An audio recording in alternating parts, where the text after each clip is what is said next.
Hello my friends, welcome to Breakfast with Sergio. This is episode number 94, and today I'm going to talk about how to create an artist press release. All the elements that should be in your press release for the next event that you may have as an artist.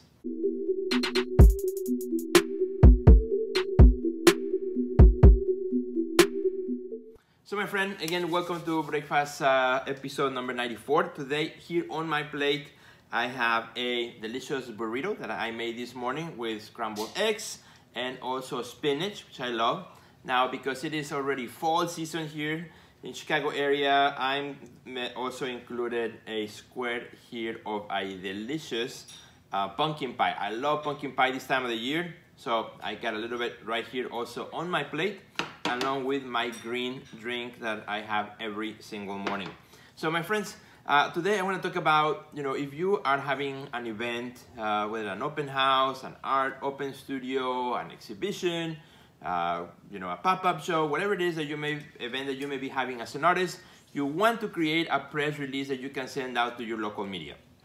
And how you do this? Well, I want to give you some tips of some of the main elements of a press release that will help you get the best information out to you want to have it. So first of all, you want to start your press release with what is the event about? What's the name of the event and what is it, right? What is the event name and what's it about? Just a brief couple sentences of what's the event. Is it an exhibition? Is it an open studio?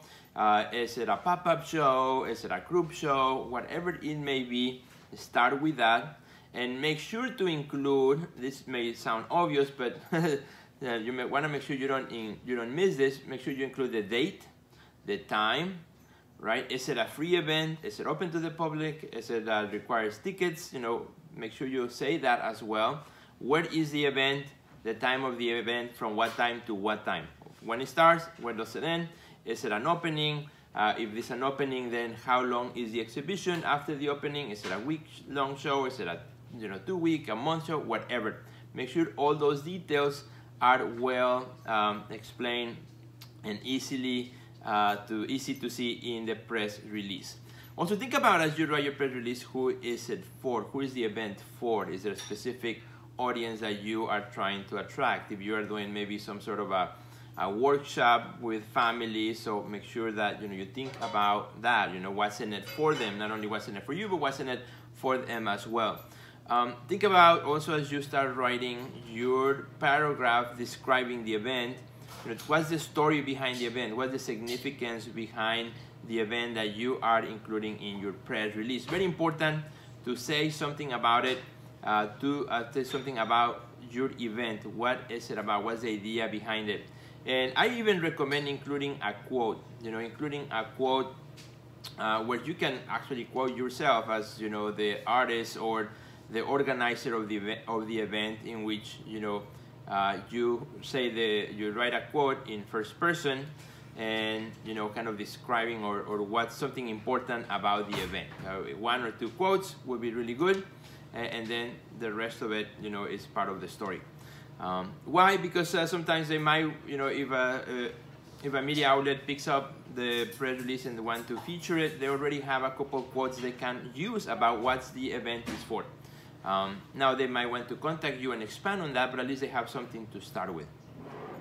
I also recommend that you include the artist bio if it's your press release for an event that you have, or if you are working with other artists, include the bios, but include a short bio, not your very long, extensive CV or list of exhibitions, just a short, straightforward highlights of you as an artist. That should be your bio that you want to put in there.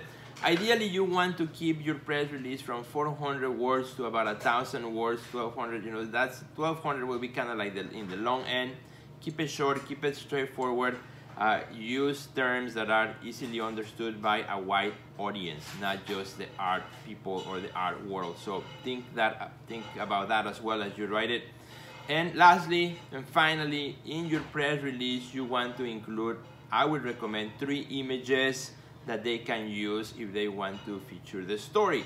And for each image, make sure you include captions. I've seen press releases that are sent out that the press release is written well, but then they include images and there's no caption. So you want to have caption for the image. If it's work of art, include the title, medium, size, date, or all the stuff that we know as an artist. Who's the artist? Don't assume that they'll think, they'll know it's your art. Make sure that you include the artist's name on it. So in the press release itself, what I would normally put, I would say included images or attached images, and then I will number them 1, 2, and 3 with a caption that should go with each image. And then the file itself should have also, if you have 3 images included in your press release, make sure that your file name matches also the number and the caption that you want included as the file name. So I would say 1 period Sergio Gomez, then the title of the art, then the medium and the size and the date. That would be the actual file name that I would include in my press release. So, the more information you give in an organized way, then it's more likely that, your story or your feature, your event will get taken and used on that. But more importantly, it's about the story. It's about what's it about, what's the behind the scene significance of the event that is important as well. So make sure you spend adequate time on drafting that together. And lastly, of course, might seem obvious, but you don't want to miss, also run a spell check. Make sure you spell check it, or even better, have somebody else read it and say, hey, does it make sense to you? Can you tell what the event is about if you read this press release? That is very important. Sometimes as artists, we write this stuff, we think that everybody understands what we're saying because we are so close to it, because it's our words, it's our story, and the things that we do, we are so close to it that sometimes we may not realize that other people are not really understanding what we're trying to say. So it's always a good idea to have somebody else to read it before you send it out to the media outlets that you prefer. So thank you, my friends, for watching this episode of Breakfast with Sergio. For more great advice for your art career, make sure to visit our website at www.theartistnextlevel.com, and please make sure to share this episode with your friends. That's how we can continue helping artists all around with more advice for their art career. Thank you, my friend, for watching. I will see you in the next episode of Breakfast with Sergio. I'm gonna get back to my delicious breakfast. Have an awesome day.